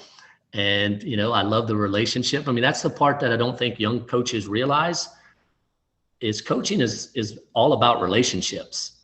You can go to YouTube and look up zone offense, but it's all about relationships and caring for people. And I said this once in an interview, and I believe this to be true. I bet, 90% of the games that I've either won or lost have come down to a relationship, more so than a play. Whether or not, now maybe someone missed a free throw, maybe someone missed a shot, maybe someone missed a defensive assignment, but it was probably because of the relationship that or maybe he made a shot or got a big rebound because of the relationship that I either created with him or one that I did not create with him. Maybe I didn't instill enough confidence in him. So I think that the game's all about relationships, and I think that's the piece that people miss out on. When I went to school, Coach McKeag, who's my coach at Robinson, also a good friend of mine, all he wanted to ever be was a basketball coach. He says, Julian, don't coach basketball. Just get out of here, do something else. And that stuck with me that he told me that. And he didn't stay with coaching long. He became an AD and did other things. When we started this Facebook group and we got all the players and coaches together, that was never the plan. We had no idea that there was so much passion and there was such a connection with our network. One thing I realized when I talked to Coach Hayes from Potomac, when I talked to Coach Lewis, always great coaches, including yourself. Sometimes coaches didn't make all the money in the world because let's face it, you get paid compared to the money you bring home. You get paid for your teaching and the camps and stuff. The coaching, they don't give you tons of money for that, but you're very wealthy in terms of the memories that you have, and the relationships that you built. And those are things you really can't replace. And so when I see the people talking to the coaches on our group and the interaction with the coaches, you can just feel the love and the relationships. And you can't really replace that. Right. No, I mean, that's, I've thought often, right.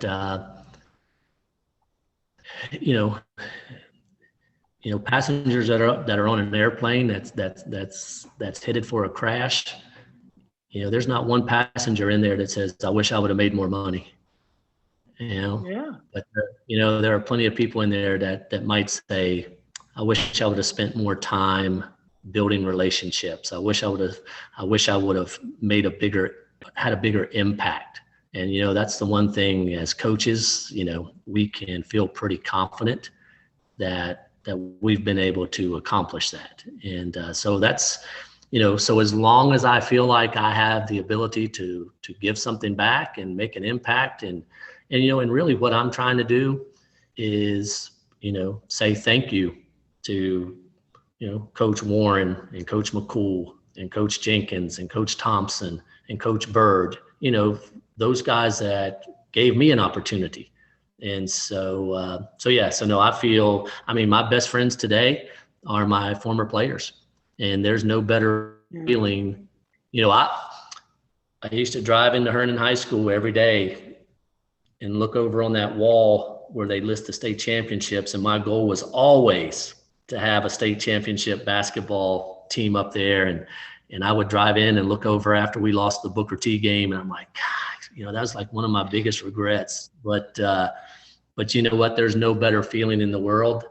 I'd rather have a blank space on that wall and have the relationship that I have with Latiki right now, and have the relationship that I have with Chris Whelan, and the relationship with Jeremiah Johnson. And, when one of my players picks up the phone and, or sends me a text on Father's Day or my birthday, there's no greater feeling in the world.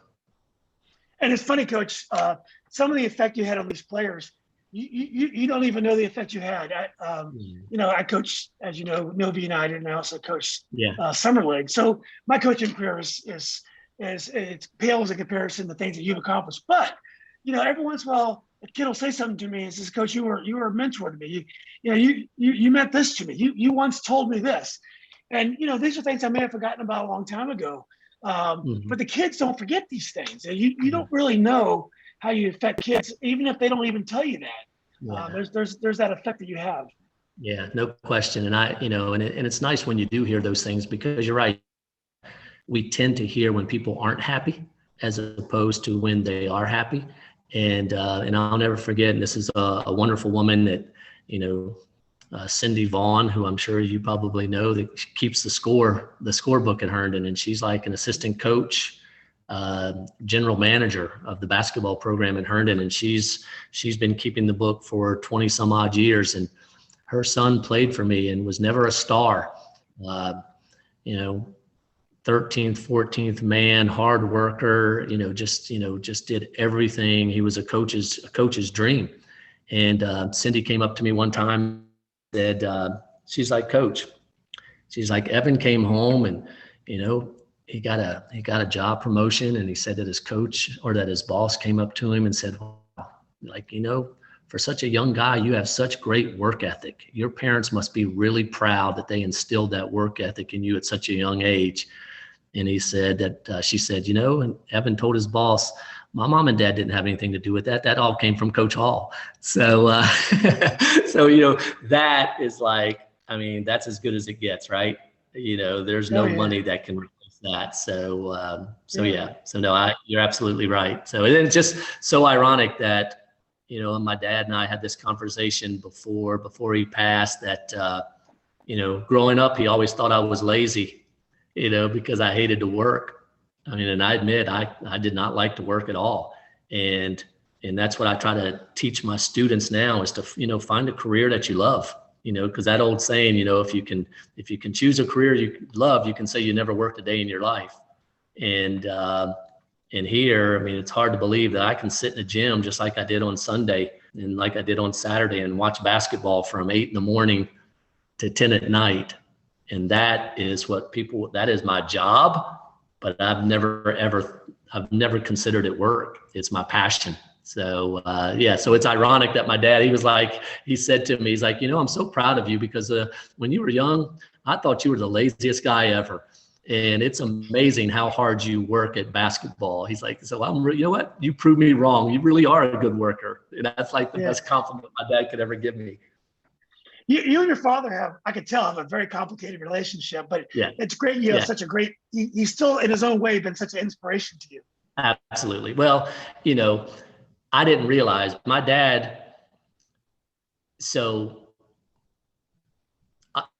it was one of those, and again, all these, all the experiences in our life help form who we are today and can help us in our relationships with the people we coach.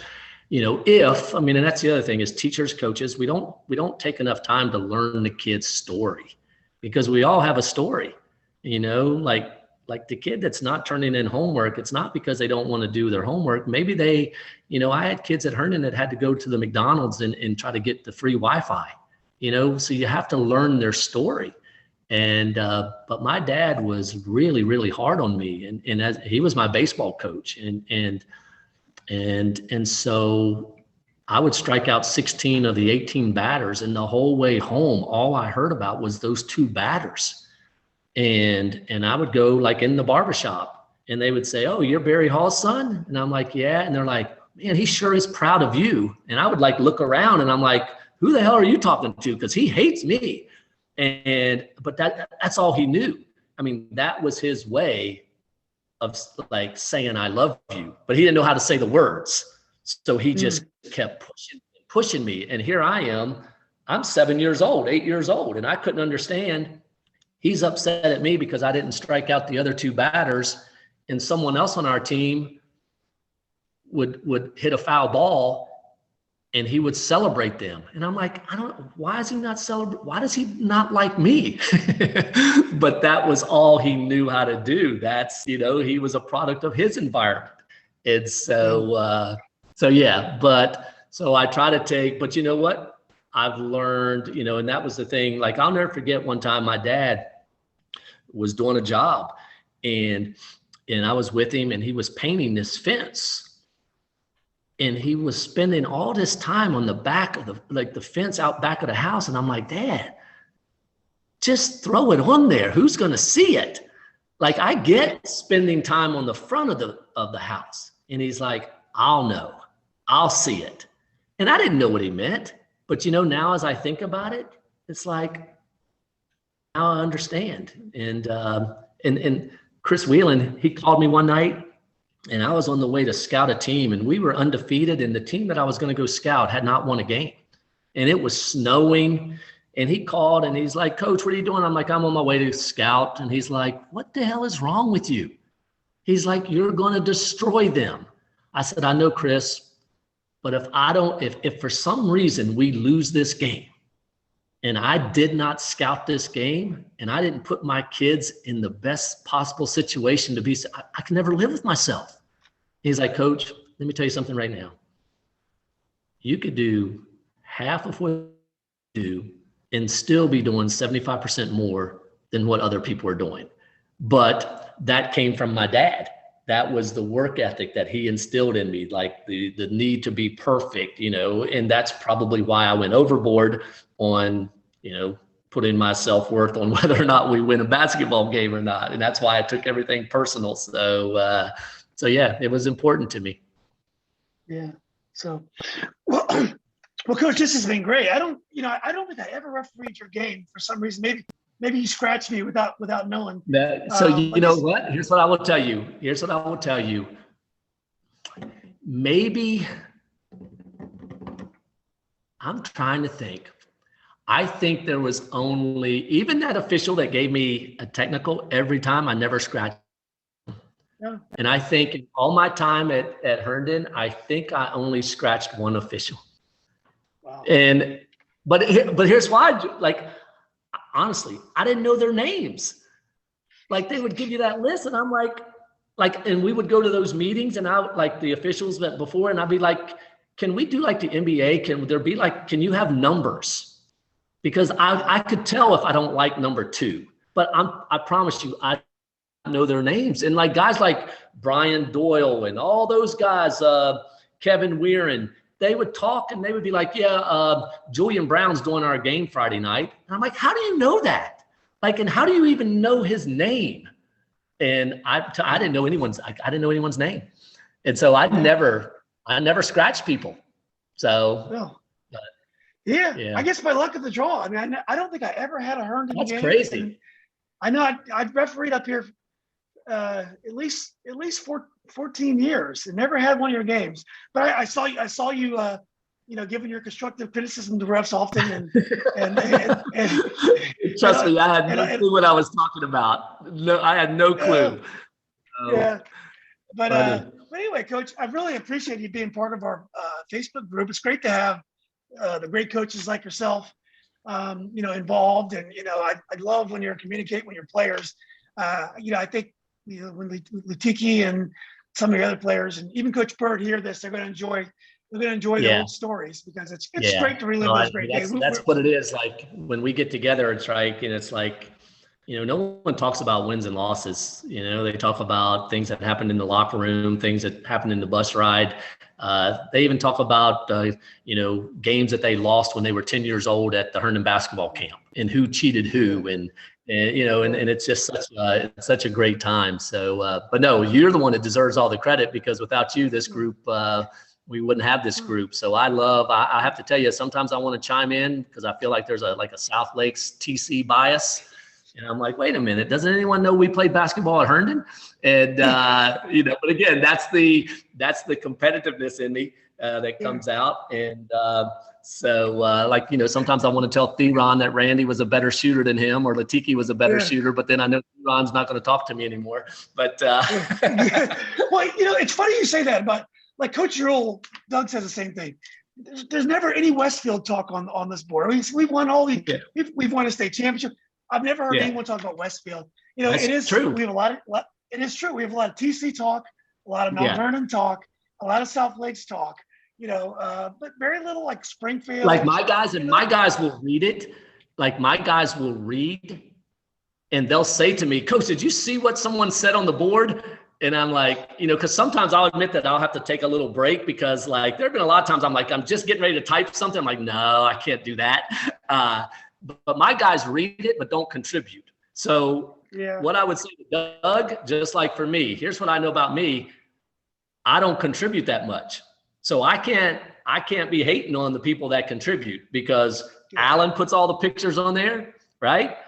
TC guys put the pictures on there, the South Lakes guys. And you know what? I've got boxes of pictures, but guess what? I haven't done that. So it's kind of like the volunteer coach coaching your kid. Unless you're going to go do it, just sit in the stands and shut up. And so I just kind of sit in the stands and listen. Well, I've put a lot of stuff up about Robinson girls and boys. My sister played at Robinson. She was a state champion. We don't have there's very little Robinson input on the group. It just I guess maybe the culture is different. I don't know what it is, but it just seems like certain schools. Well, and that's true. And you know what? And that's, and the thing that I love about that is they have such great pride, and that's what it is. It's just such great pride. But, one of the things that would be fun, I think, is, to have, I don't know if it could be accomplished, but almost have like a Zoom happy hour with even more people, so instead of typing it, you could just, but people would probably get upset at each other. And, but I think it's great because, like I found out through the group that, and I didn't know her, but, and you'll have to help me, Carrie Chaconis. Yeah. Is that? She lives in Charlotte. Yeah. She lives in Charlotte, and her and her husband run a basketball training business. And I say all the time, every time I go on and I see it, I'm like, I have to call up there. I have to go see their place. I have to go introduce myself. So So no, I mean, and you deserve all the credit for that. So it's awesome. Well, it's been a great team effort. And I wish I would have done that happy hour during the lockdown because people had nothing to do. Yeah. But I still think it is. As the group has grown, people are more reluctant to post because there's always the fear of no response. When it was a smaller group, everybody was posting everything. But now that it's 1,800 strong, people are usually people will send to me for me to post. So well, sometime maybe I'll send some stuff just to stir some things up. You should, let's get Coach Burt. I don't mind doing that. And one of the things, and I don't know this because it's interesting how my last year in the Northern region was 2016, and it feels like everyone is gone. Like, it's like, Metris is hanging in, and it's just like, I don't have a connection, and I don't know, like, and maybe they do this and maybe they just don't reach out to me. Like, I don't know if there's the same, like, that's one of the things I miss about being in Northern region. I wish I was there where I could maybe be more of a asset, a conduit to get people, to young coaches. Like Coach McCool and like Coach Jenkins, it would be nice, so because I'd like to give back, but it's almost like you're gone from the Northern region and it's like everything has changed. I don't know anyone anymore. It is. Well, let's at least do it virtually. Maybe soon you'll come up here. We'll have a barbecue, but let's get together a happy hour and let's work on that. Because I'm sure you have a lot to offer these coaches. Yeah, and I'd love to I'd love to sit around with how cool would it be to sit around with again Charlie and Red and and just the guys. I mean, it's it's just such an unbelievable group of people, and like I said, I don't think I took advantage of it, and we've got such amazing stories to tell. Because again, there's been no better time, right? I mean, we were fortunate to be a part of the glory years of Northern Virginia basketball. So it's been fun. It's been fun bringing folks back together. I mean, I've gotten a chance to talk to all these great coaches, including yourself, and I'm just thinking here I was a four point game, four points a game scorer in high school, and I got all these great coaches. They want to talk to me now. So it's to me, absolutely. It's been a blessing for me to, and the group, all of us together to get this. And I just love talking about basketball and talking about the old days. It means so much to me. And I think it's important that the things that we can do, hopefully not only to keep our legacy alive, but also to help public school basketball today. So hopefully, but because there is a real concern that, all the kids are going to private soon. And there's nothing wrong with that, but I still like to support the public school game as much as we can. No question. No, I'm with you there. So, and it's like, before you know where you're going, you have to know where you came from. And, exactly right. I think it's important to keep that alive. So no question. Yeah. Okay, Coach. Well, look, I really appreciate all your time, and thanks again for doing this. And let's keep in touch and get that happy hour together. All right. Sounds like a plan. I appreciate everything. Thanks again. All right. Thanks, Coach. I really appreciate it, buddy. Bye-bye. Thank you, man. Bye-bye.